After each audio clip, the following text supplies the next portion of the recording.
pessoal, Volates e hoje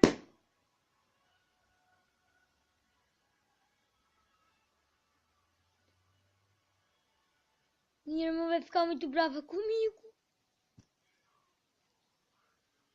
Surgir isolados,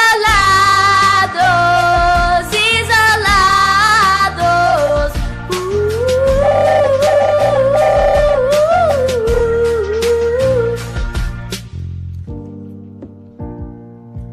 Surgir isolados,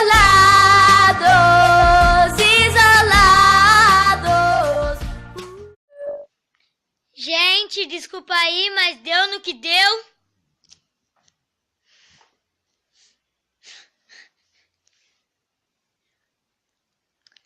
Tem gente que tá fazendo essa pergunta pra mim que eu conheço, gente, pessoalmente. E ela faz perguntas pra mim, tipo... Por que seu quarto tem parede azul e a cortina é rosa? Vou explicar.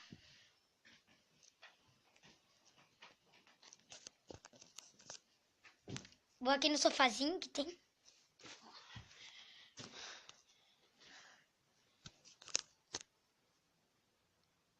Essa é a cama que eu durmo. Se deu pra ver aqui. É de casal, eu durmo com a minha irmã. E esse é a cortina.